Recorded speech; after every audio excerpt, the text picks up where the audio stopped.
Miller, thank you for your true belief in the benefits of physical activity and wellness. Usually when I bother you, you are on the bicycle and you are sweating profusely, and I'm very proud of you. Chairman Kildee, thank you for meeting with us and believing in this as well.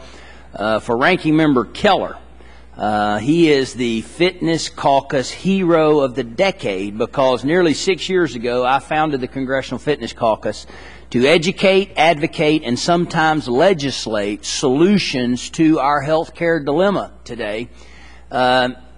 Rick Keller did it the old-fashioned way, without surgery, totally by fitness and diet. Wellness, the model. How do you lose 100 pounds the old-fashioned way?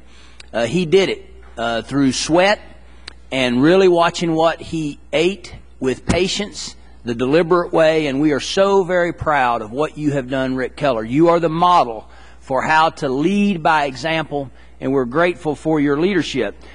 We can't all, thank you. We can't always legislate these solutions. That's why I say educate and advocate, but sometimes you need to legislate. And I want to tell you how proud I am of Ron Kine and Fit Kids and the way he just presented the case. And I don't want to be redundant. You can read my written statement. So let me just hit a couple of points that I think are very, very important here as we look towards preventive health care solutions in the future for America.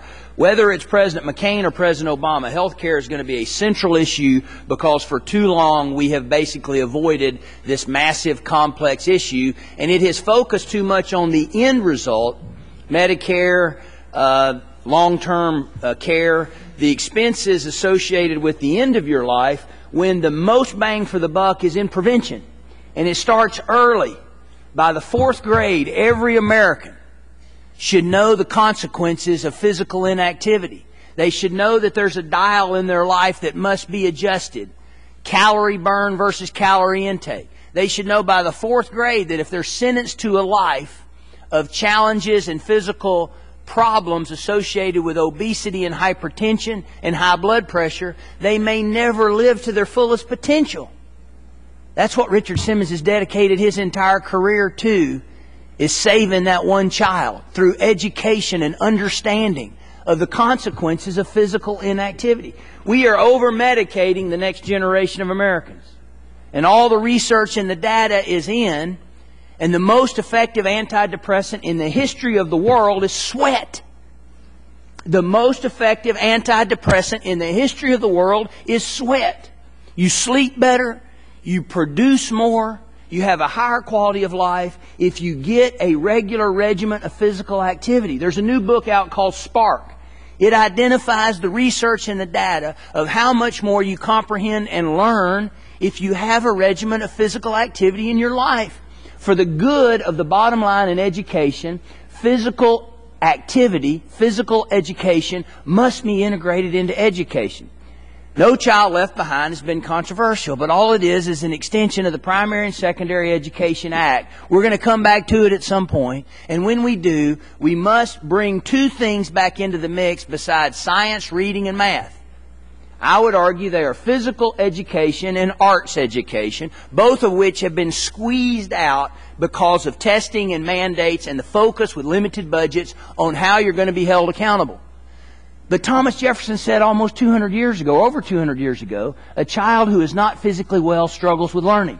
Thomas Jefferson said that. It's more true in 2008 than it's ever been.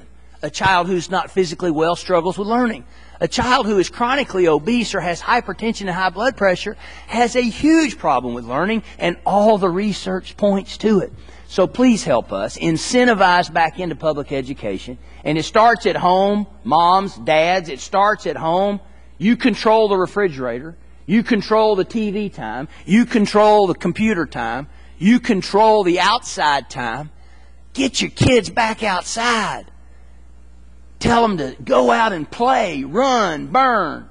Get tired, come home and sleep, and get up and go at it. And in the schoolhouse, integrate a certain amount of time for stretching and wellness and physical education. Bring the T-shirts back. Bring the competition back. Make it fun. But let's sweat and let's be productive, America. Thank you, and I yield back.